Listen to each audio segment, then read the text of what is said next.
Your car won't start in the morning? You turn the key, but the engine barely cranks, or maybe nothing happens at all.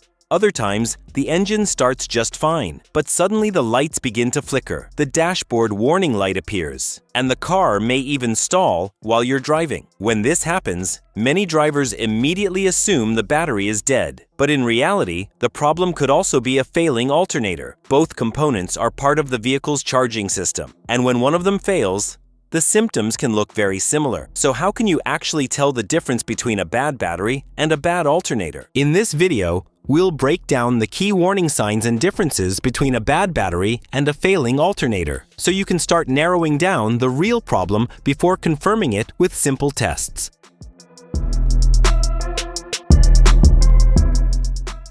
Key differences and symptoms.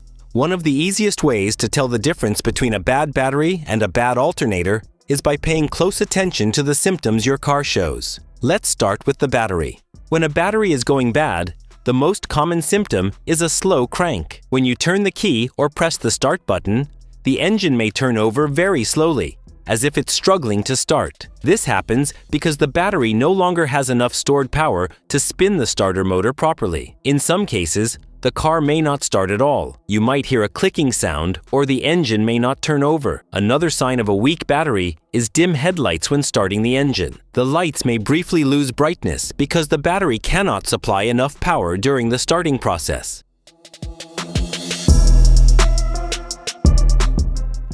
Now let's look at the symptoms of a failing alternator. A bad alternator usually shows problems while the car is already running. One of the most common warning signs is the red battery light on the dashboard. This light does not always mean the battery itself is bad. In many cases, it actually indicates that the alternator is not charging the battery properly. You may also notice that electrical accessories start behaving strangely. Power windows may move slower than usual, the radio may cut in and out, or dashboard electronics may begin acting erratically. Another common symptom is dimming or flickering headlights while driving. This happens because the alternator is no longer supplying stable electrical power to the vehicle. In more serious cases, the engine may even stall while driving because the battery eventually runs out of power once the alternator stops charging it. Sometimes, a failing alternator can also produce a burning rubber or electrical smell, which may be caused by overheating internal components or a slipping alternator belt. At this point, you might be wondering how to clearly tell the difference between these two problems. The key difference usually comes down to when the symptoms appear. If the problem mainly happens when starting the engine,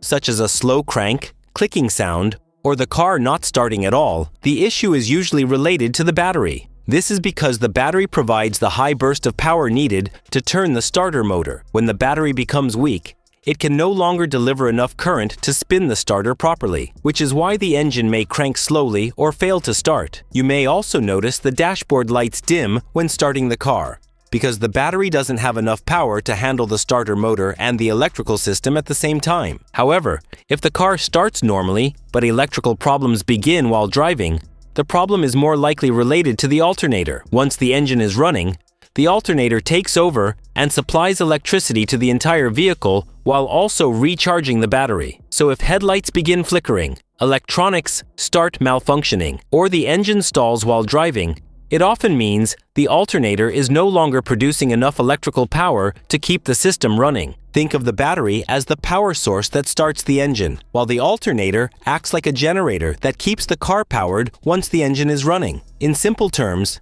starting problems usually point to the battery, while power problems during driving usually point to the alternator.